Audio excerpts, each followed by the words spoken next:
पाकिस्तान में अमेरिका और ईरान की शांति वार्ता खत्म हो चुकी है, डिरेल हो चुकी है। इसीलिए राष्ट्रपति ट्रंप का प्रधानमंत्री मोदी को फोन करना भी कई संकेत देता है। डिप्लोमेसी में इस तरह के फोन कॉल की बहुत अहमियत होती है, जिसे हॉटलाइन डिप्लोमेसी भी कहते हैं। माना जाता है कि यह डिप्लोमेसी सीधे संवाद के कारण ज्यादा कारगर होती है और इसका इस्तेमाल सूचना देने के लिए, यानी कोई जरूरी बात बताने के लिए किया जाता है। अब यहां राष्ट्रपति ट्रंप ने प्रधानमंत्री मोदी को कौन सी जरूरी बात बताने के लिए फोन किया, इसे लेकर कई कयास चल रहे हैं और इसे ईरान युद्ध के लिहाज से बहुत अहम माना जा रहा है। ये बातचीत ऐसे वक्त में हुई है जब ईरान अमेरिका को यह धमकी दे रहा है कि अगर उसके एक भी बंदरगाह पर हमला हुआ तो वो यूएई, सऊदी अरब, कतर, कुवैत, बहरीन, ओमान और इराक के बंदरगाहों को बारूद से उड़ाकर खड़ा कर देगा।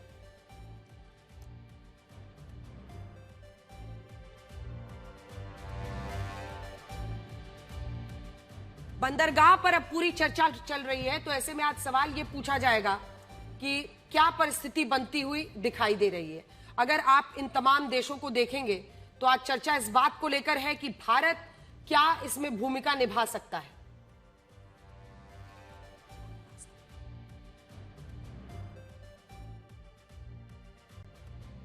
बड़ा सवाल आज यही है कि तेल के बदले तेल, गैस के बदले गैस, पुल के बदले पुल। अब ये लड़ाई कहां पर दिख रही है? आप समझ रहे हैं, इसका अर्थ समझ रहे हैं क्या हो गया है? पहले इन्होंने एक दूसरे पर हमले शुरू किए कि पुल के बदले पुल, ऑयल रिफाइनरी के बदले ऑयल रिफाइनरी, और उसी के साथ पुल उड़ाने की जंग लड़ी गई। अब पुल उड़ाने की जो जंग लड़ी गई उसमें आप देखिए कि आज स्थिति क्या हो गई है।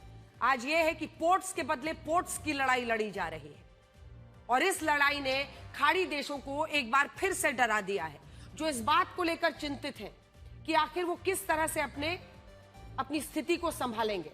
आज सवाल ये भी है कि अगर ये तमाम खाड़ी देश ये चाहते हैं कि वो किस तरह से अपने देश को सुरक्षित रख पाए, तो उनके लिए एक बड़ा सवाल ये भी है कि अगर उनके पोर्ट पर हमला ईरान शुरू कर देता है, अगर बड़े पैमाने पर अमेरिका उनके पोर्ट्स पर नाकेबंदी कर रहा है, हमले कर रहा है,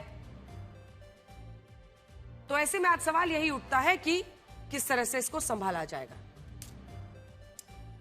तो चलिए मैं आपको बड़ी स्क्रीन पर दिखाती हूं कि अमेरिका ईरान के किन बंदरगाहों पर हमले कर सकता है और ईरान इसके जवाब में खाड़ी देशों के किन बंदरगाहों पर हमले कर सकता है और निशाना बना सकता है। आज सबसे बड़ी चर्चा इसी बात को लेकर हो रही थी कि क्या हो सकता है। तो सबसे पहले ओमान की खाड़ी में ये चाबहार पोर्ट है जिसको लेकर लड़ाई छिड़ सकती है। अब चाबहार पोर्ट पर अगर ईरान में हमला करता अमेरिका की बात करें तो उसने फारस की खाड़ी, स्ट्रेट ऑफ हॉर्मूज, ओमान की खाड़ी में ईरान में 10 बंदरगाहों की नाकेबंदी की है। इनमें ओमान की खाड़ी में चाबहार पोर्ट अमेरिका के निशाने पर है। तो निशाना नंबर 1 ये आप देख रहे हैं इस वक्त चाबहार पोर्ट है। निशाना नंबर 2 इसके बाद स्ट्रेट ऑफ हॉर्मूज में बंदर अब्बास, ये दूसरा है बंदर अब्बास जो आप जीरो इन करके देख रहे हैं। ये बंदर अब्बास पोर्ट है जिस पर वो हमले कर सकता है। फिर सीरी द्वीप, तीसरा टारगेट जो है ये सीरी द्वीप है, यहां पर ये तीसरा टारगेट, जूम इन कीजिए, सीरी द्वीप। और इसके बाद चौथा टारगेट देखिए अस्लुए, जो चौथा टारगेट है लवान द्वीप पर भी हालांकि हमले कर सकता है और अमेरिका खार द्वीप पर भी निशाना कर सकता है, जहां जहां से जो ऑयल डिपो है ईरान का, जहां जहां से उनका तेल निकलता है उसी को लेकर चर्चा है और वहां वहां पर वो हमले कर सकता है। तो खार द्वीप, बुशेहर, एक और पोर्ट जो आप देख रहे हैं यहां पर स्क्रीन पर, इस पर भी वो हमला कर सकता है। असालुए पोर्ट, खार द्वीप, इमाम खुमैनी बंदरगाह, महशर पोर्ट और आखिर में खुर्रम शहर पोर्ट अमेरिका के निशाने पर। ये मशहर पोर्ट ऊपर में है, ये सब इस इलाके में आ जाता है और ये है खुर्रम शहर पोर्ट, खार द्वीप से आगे अंदर जाकर लगता है। तो यहाँ का पोर्ट, यहाँ का पोर्ट, ये सारे पोर्ट्स जो ईरान के हैं वो अमेरिका के टारगेट पर है। अमेरिका ने इनकी नाकेबंदी की है और ईरान द्वारा दावा कर रहा है कि अमेरिका सीजफायर खत्म होते ही इन पर हमले भी कर सकता है। तो देखिए, हालांकि ईरान ने धमकी दी है कि अगर इन बंदरगाहों पर हमले होते हैं, आइए आपको दूसरी स्क्रीन पर लिए चलते हैं और वहां पर दिखाने की कोशिश करते हैं कि क्या स्थिति बनती हुई दिख रही है। जब आप इस मैप को देखेंगे तो आपको एक एक करके वो सारे जो पोर्ट्स हैं ईरान के वो दिख जाएंगे। खुर्रम शहर पोर्ट आप देख ही रहे हैं जिस पर वो हमले कर सकता है। इसी के साथ ये जो स्ट्रेट ऑफ हॉर्मूज है और फारस की खाड़ी में प्रमुख पोर्ट्स जो है, अब वो किस पर हमले कर सकता है। तो हमने बड़े मैप पर आपको ये तो दिखा दिया कि अमेरिका ईरान के कौन कौन से पोर्ट्स पर टारगेट कर सकता है, लेकिन अब ये खाड़ी देशों के कौन कौन से पोर्ट्स हैं जो बंदरगाह जिन पर हमले कर सकता है ईरान। तो देखिए, इसमें अगर आप देखेंगे यूएई के अबू धाबी में खलीफा पोर्ट है। खलीफा पोर्ट एक इंपॉर्टेंट पोर्ट माना जाता है यूएई में। ये वाली जगह पर दिखा दीजिए, आप दूसरी तरफ का पोर्ट दिखा रहे हैं अभी, ये यूएई में दिखाइए। चलिए, दोहा में ये रास खान है, खलीफा पोर्ट है, शाहजहां पोर्ट है, सऊदी अरब में किंग अब्दुल अजीज पोर्ट है, जुबैल पोर्ट है, रास तानुरा पोर्ट है जिसको निशाना बना सकते हैं, कतर में दोहा, रास लफान और हमाद पोर्ट पर ईरान हमले कर सकता है। कुवैत में मीना अल अहमदी जो पोर्ट है उस पर हमले कर सकता है। बहरीन ने अगर आप देखिए तो वहां पर मनामा पोर्ट पर हमले करके ईरान अमेरिका हमलों का बदला ले सकता है और ये धमकी दे सकता है। और इसीलिए आज दिलचस्प बात यही है कि जब आप इन पोर्ट्स वर्सेस पोर्ट्स की लड़ाई को देखेंगे तो आपको समझ में आएगा कि ये कहां पर चला गया है। ये नया फ्लैश पॉइंट है, ये नया फ्लैश पॉइंट बन गया है इनके बीच में, और इससे ये और भी ज्यादा युद्ध विस्तार ले सकता है। अगर इसमें रशिया और चाइना की एंट्री हो गई तो समझिए कि ये युद्ध विश्व युद्ध का रूप भी ले लेगा। आज ये सारे हमने पोर्ट्स आपके लिए एक मैप में भी इकट्ठा कर दिए हैं, जिससे आप समझ सकते हैं कि इतने पोर्ट्स में अगर युद्ध छिड़ता है तो इसका मोमेंटम क्या हो जाएगा। आज रात 9 बजे से सीज फायर को खत्म होने में सिर्फ 1 सप्ताह बचा है। एक सवाल ये नहीं है अब कि इस युद्ध विराम के खत्म होने के बाद ईरान और अमेरिका के बीच फिर से जंग छिड़ेगी। सवाल यह है कि जब इस युद्ध का राउंड 2 शुरू होगा तब क्या ये एक नए वर्ल्ड वॉर का भी रूप ले सकता है? क्या रशिया, चाइना की भी इसमें एंट्री हो सकती है? क्या इस बार यूएई, सऊदी अरब जैसे देश भी ईरान पर जवाबी हमले कर सकते हैं? अभी तो हालात जो बनते हुए दिख रहे हैं उससे ऐसा ही लगता है कि ये युद्ध आने वाले दिनों में कई देशों को अपनी चपेट में ले सकता है। इसका कारण यह है कि अमेरिका ने फारस की खाड़ी, ओमान की खाड़ी में ईरान के बंदरगाहों की जो नाकेबंदी की है, इसके खिलाफ रशिया और चाइना का ईरान को खुलकर समर्थन मिल रहा है। रशिया ने अमेरिकी नाकेबंदी को उकसाने वाला और खतरनाक कदम बता दिया है। रशिया ने यह भी चेतावनी दी है कि इससे मिडिल ईस्ट में अब तक का सबसे भयानक युद्ध भड़क सकता है, और अगर ऐसा होगा तो रशिया चुप नहीं बैठेगा। यही धमकी चाइना भी दे रहा है। चाइना ने भी अमेरिकी नाकेबंदी को क्षेत्रीय स्थिरता और शांति के खिलाफ बताया है। चाइना भी कह रहा है कि ये नाकेबंदी नहीं हटी तो युद्ध और ज्यादा भड़क सकता है। इस सब के बीच वॉशिंगटन डीसी में इन तस्वीरों पर खूब मंथन हो रहा है। ये तस्वीरें रशिया के विदेश मंत्री सर्गेई लाव्रोव की है, जो अचानक से बीजिंग के दौरे पर आए हैं। इससे ये सवाल उठ रहा है कि क्या रशिया और चाइना मिलकर अमेरिका के खिलाफ कोई नई रणनीति तो नहीं बना रहे हैं? असल में जब आप रशिया और चाइना को देखते हैं तो ये दोनों वो देश हैं जिन्होंने इस युद्ध में ईरान को जीवित रखा। दुनिया ने तो यही देखा कि ईरान इस युद्ध में झुका नहीं, अमेरिका के सामने भिड़ा रहा। लेकिन कम लोगों ने समझा कि ईरान इसलिए नहीं झुका क्योंकि रशिया, क्योंकि चाइना उसके साथ थे, इसलिए ईरान नहीं झुका। इनमें भी रशिया ने ईरान को यह बताया कि मिडिल ईस्ट में अमेरिका के सैन्य ठिकाने कहां कहां पर मौजूद हैं। रशिया ने सैटेलाइट डेटा ईरान को भेजा और इसी की मदद से ईरान ने अमेरिकी ठिकानों पर सटीक हमले किए। रॉयटर्स के मुताबिक रशिया की सैटेलाइट्स ने 21 से 31 मार्च के बीच मिडिल ईस्ट के 11 देशों में कुल 24 सर्वे किए। इन्हीं 24 सर्वे में 46 अमेरिकी ठिकानों की पहचान की गई है, जहां ईरान की तरफ से मिसाइलें और आत्मघाती ड्रोन्स दागे गए। और सोचिए, जब रशिया बाहर से मदद कर रहा था तब उसकी मदद से ईरान ने कितनी तबाही मचाई। अगर रशिया डायरेक्ट ही इस देश में शामिल हो गया, अगर आप सोचिए इस युद्ध में रशिया डायरेक्ट शामिल हो गया तो अमेरिका के लिए यह युद्ध कितना मुश्किल हो जाएगा। मुश्किल होगा नहीं होगा ये अपनी जगह है, लेकिन भीषण जरूर ये युद्ध हो जाएगा। इस युद्ध में आप लगातार ईरान के शाहिद ड्रोन के बारे में काफी सुन रहे होंगे। कहा जाता है ये वही ड्रोन है जो ईरान ने रशिया को भी दिया है, लेकिन अब CNN की एक नई रिपोर्ट में यह बताया गया है कि ईरान ने इस युद्ध में जो शाहिद ड्रोन इस्तेमाल किए वो मेड इन रशिया थे। रशिया ने इन ड्रोन्स में कोमेटा B नाम का सैटेलाइट नेविगेशन मॉड्यूल लगाया, जो इस ड्रोन को दुश्मन के रडार से बचाता है। और जानते हैं इस ड्रोन का अमेरिकी नाकेबंदी से गहरा संबंध है। मैं आपको बड़ी स्क्रीन पर दिखाती हूं कि आखिर ये संबंध क्या है, क्योंकि जब आप देखेंगे तो स्ट्रेट ऑफ हॉर्मूज में अमेरिका खूंटा गाड़कर इस जगह पर बैठा हुआ है, वो नाकेबंदी कर रहा है।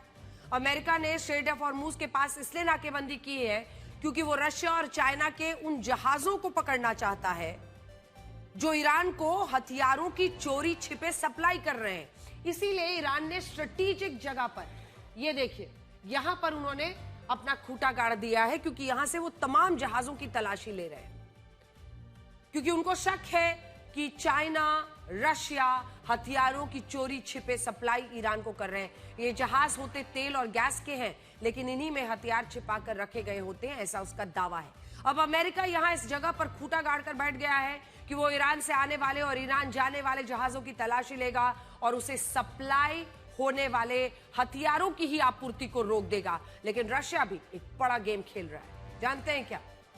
तो कैस्पियन पॉलिसी सेंटर के मुताबिक रशिया ईरान को युद्ध लड़ने के लिए जो हथियार दे रहा है वो स्ट्रेट ऑफ हॉर्मुज से आ ही नहीं रहे हैं, वो आ रहे हैं कैस्पियन सी से।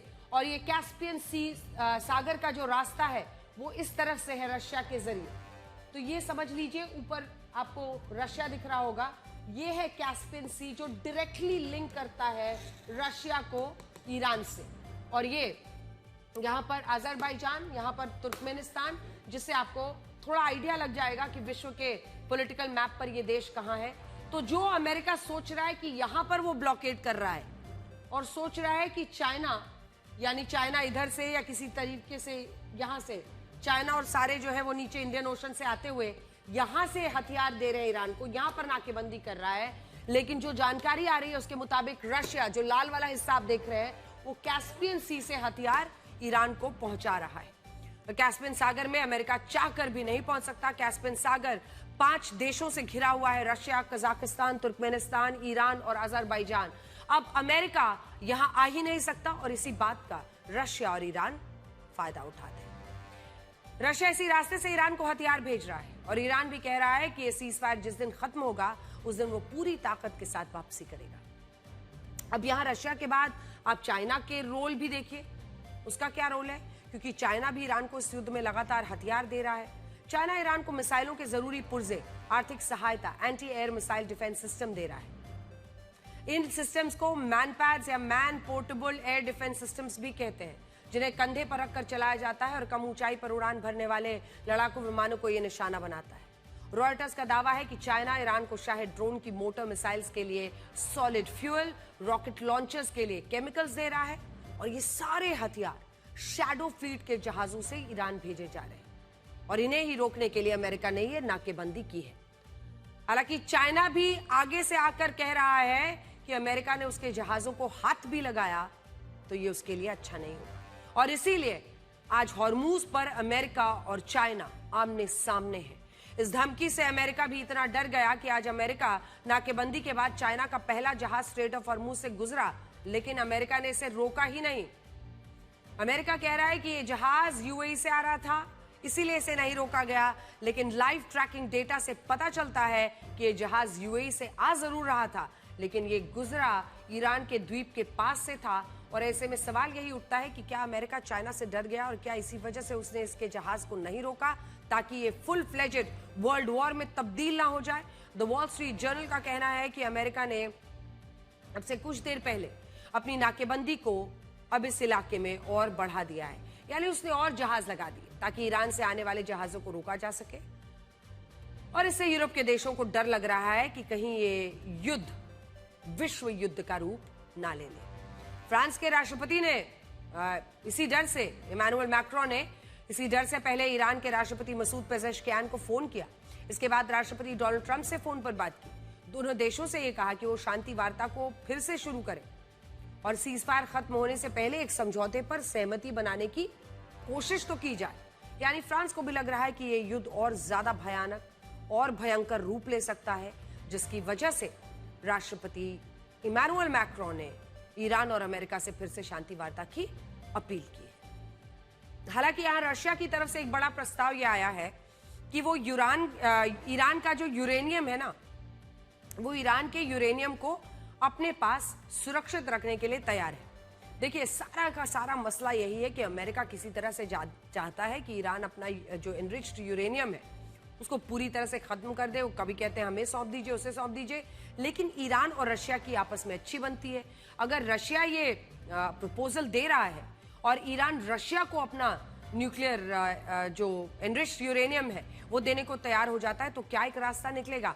रशिया ये कह रहा है कि ईरान ने जो 440 किलोग्राम एनरिच्ड यूरेनियम 60% तक एनरिच कर लिया है वो उसे दे दे, रशिया अपने यहां सुरक्षित रख लेगा, और ईरान को भी रशिया पर भरोसा है।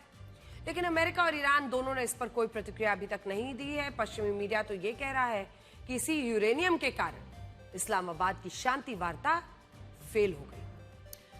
अब ईरान का कहना है कि वो 5 साल के लिए अपने यूरेनियम एनरिचमेंट प्रोग्राम को रोक सकता है, जबकि अमेरिका कह रहा है कि वो 20 साल तक ऐसा ना करे। यही पूरी बात फंसी है और अब अमेरिका ने ईरान पर दबाव बनाने के लिए उसके बंदरगाहों की नाकेबंदी कर दी है। हालांकि ईरान इसका भी मजाक उड़ा रहा है। सोशल मीडिया पर दक्षिण अफ्रीका में ईरान के दूतावास के अकाउंट से एक वीडियो पोस्ट हुआ है डोनाल्ड ट्रंप का, जिसमें नाकेबंदी को लेकर अमेरिका के राष्ट्रपति ट्रंप का मजाक उड़ाया गया है। देखिए, तो डोनाल्ड ट्रंप का एक से एक मीम्स जितने भी एम्बसीज हैं ईरान के अलग अलग देशों में वो बना रहे हैं और उनका मजाक उड़ा रहे हैं।